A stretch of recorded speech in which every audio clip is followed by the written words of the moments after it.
አመሰግናለሁ ቴዲ።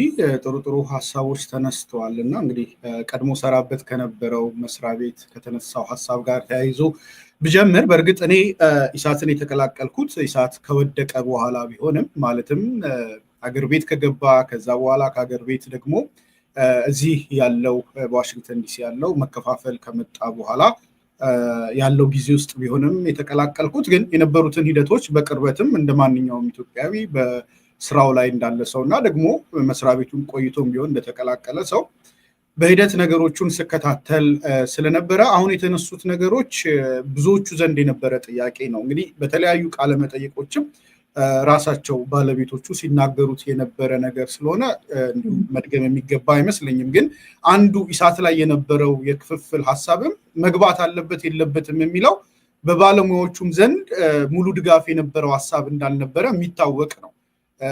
ሄዶ እኔ የነበርኩበት ጋር ብመጣ ሙሉ በሙሉ ኢሳት የሚባለውን ነገር ዋና ባለሙያዎቹ ወይም ደግሞ ከምስረታ ጀምሮ አብረው የሰሩ ሰዎች ጥለውት እንዲወጡ ካደረገው ነገር ምንድነው ሙሉ በሙሉ ውጭ ያለውን ክንፍ ዘግቶ አገር ቤት ብቻ እንዲገባ የማድረግ ሀሳብ አይሎ ሲመጣ ያንን የሚቀበል አካል አለመኖሩ ወይም ደግሞ አይ የለም ሙሉ በሙሉ አገር ቤት ከገባ አሁን ቅድም አንተ ያነሳው አይነት ስጋት ምንም አይነት ነገር እንኳን ቢመጣ እምቢ ብሎ የመከራከር ወይም ደግሞ የተለየ አቋም ይዞ የመቀጠሉን ነገር ጥያቄ ውስጥ ይጥለዋል። ወይም ደግሞ ነፃነቱን ነገ ከነጎዲያ ላይ ዛሬ ላይ ሆነን የምንወስነው ነገር ነገ ከነጎዲያ በአጠቃላይ ሚዲያውን ገደል ይከታል የሚል ስጋትም ፍርሃትም ነበረ። ከሌሎች ነገሮች ጋር ብቸኛ አይደለም ግን ከሌሎች ነገሮች ጋር ተደማምሮ የለም በውጪ መቀጠል አለበት የሚለው ሀሳብ እንደጸናና ያው ወደ ሌላ እንዴት ሆኖ ኤሚስም እንደተፈጠረ ያው ሁሉም የሚያውቀው ነገር ስለሆነ መድገም አያስፈልግም። ግን መሰረታዊ ነገር እንደተባለው ሚዲያዎች ወደ ሀገር ቤት ሲገቡ ምን አስበው ነው የሚለው ቴዲ የኔም ጥያቄ ነው። እሱ ብቻ ሳይሆን ፓርቲዎቹ ጭምር ለምሳሌ ምንም አይነት ግልጽ የሆነ መርህ ሳይወጣ ግልጽ የሆነ መግባቢያ ነገር ሳይዘጋጅ ፓርቲያቸውን እንደው 10ም 20ም 100ም ይሁን አለን የሚሉትን ታጣቂያቸውን ይዘው ሰተት ብለው አዲስ አበባ ሄዱ አካላት ምንድነው የተማመኑት? ምን አይነት ነገር ይዘው ነው እዛ ደረጃ መጓዝ የቻሉት የሚለው ነገር ሁልጊዜ ሳስበው ያስገርመኛል። ሁለት ነገር አስባለሁ። ወይ ያንን ይመሩ የነበሩ አካላት የነበራቸው ፖለቲካ ግንዛቤ እኛ በመናስባቸው ልክ አልነበሩ፣ አሊያም ደግሞ ፍላጎታቸው እዚህ ድረስ ብቻ ነበረ ወይ ብዬ እንዳስብ ያስገድደኛል። ወደ ሚዲያው ልመለስና በሚዲያ ውስጥ እንግዲህ የነበረው በጦርነት ላይ የነበረውን ሚና በተለያዩ ጉዳዮች ላይ የነበረውን ሚና ካነሳን የትኛው ነበረ ይቀድም የነበረው? ፖለቲከኛው ነው ሚዲያው ነው ይመራ የነበረው የሚለውን ለማየት እንግዲህ ያንዳንዱን ኢቨንት ማንሳት ሊኖርብን ይችላል።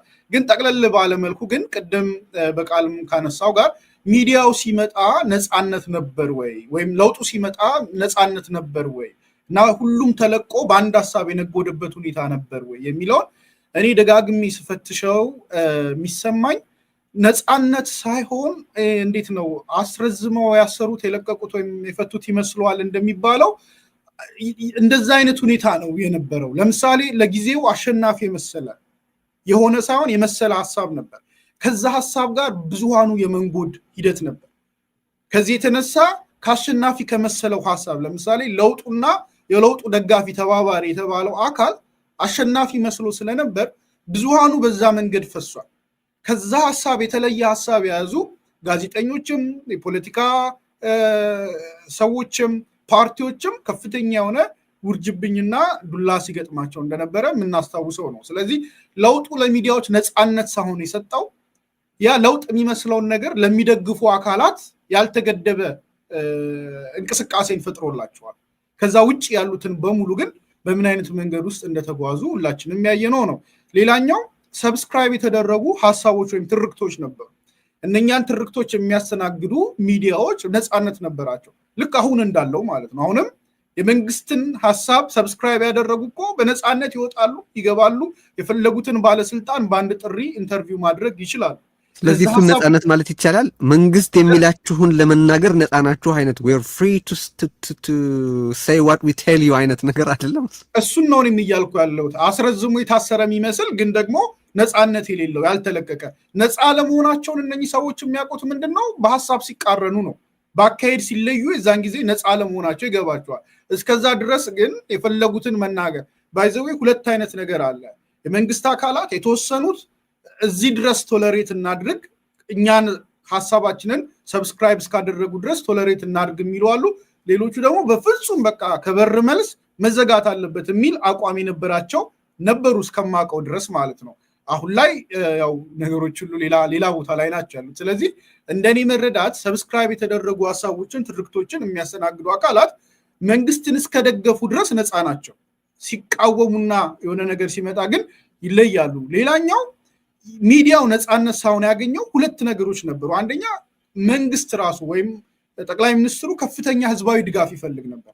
ያንን ህዝባዊ ድጋፍ ደግሞ ሊያገኝ የሚችለው ስለሱ በሚነገሩ ንግግሮች፣ ትርክቶች፣ ፎቶዎች፣ ቪዲዮዎች ነው። ያንን ደግሞ ሊያደርጉ የሚችሉት ሚዲያዎቹ ናቸው። ስለዚህ ከአክቲቪስት ጀምሮ ከሙዚቀኛ፣ አርቲስት እናውም በእያንዳንዱ ሙያ ዘርፍ ላይ ወጥተው ሊናገሩ የሚችሉ አካላትን በሙሉ የእነኛን ድምፅና ድጋፍ ለማግኘት የተደረገ ጥረት ነው። በዚህ ሂደት ውስጥ እንግዲህ መልቀም ከባድ ነው። ሰው የሚቃወሙም ሰዎች በወቅቱ ሲናገሩ ተቃውሟቸው ይሰማ የነበረው የብዙሃኑ ድጋፍ ይፈለግ ስለነበረ ከመሃል እየሾለከ የሚመጣውን እየነጠሉ መቅጣት ወይም ደግሞ መዝጋት ያልቻሉበት ሁኔታ ስለነበረ ከፍተኛ ድጋፍ ለማግኘት ሲባል የነበረ ልቅነት ነው ብዬ አስባለሁ። ሁለተኛው ደግሞ መቆጣጠር የሚችልበት አውታር አልነበረው። እንደመጣ ብዙ ነገሮች ተበትነዋል። እነኛን የተበትኑ ነገሮች መሰብሰብ እስኪችል ድረስ እንደፈለገ እንዲሄድ እድል ተፈጥሯል። በዛ እድል ውስጥ ደጋፊም ተቃዋሚም የሚመስሉ ነገሮች ታይተዋል። በጣም የከረረ ተቃውሞ ያሰሙት ያው እስር ቤት ገብተዋል። ከዛ ውጭ ግን እንደው መለስተኛ ተቃውሞ እያሰሙ ኩርፊያ እያሰሙ የሚቀጥሉ ሚዲያዎች የተወሰነ ጊዜ ድረስ እንዲቆዩ ተደርጓል እና እኔ የሚሰማኝ መቆጣጠር እስኪችልና የሆነ ቦታ ላይ መስመር እስኪይዝ ድረስ የተለቀቀ ነገር እንጂ ሙሉ በሙሉ የሚዲያን ነፃነት ከማመንና ለመንግስት ለሀገረ መንግስት ግንባታው ለሚፈለገው ለውጥ ጠቃሚ ናቸው ከሚል እምነት የመነጨ እንዳልነበረ አስባለሁ።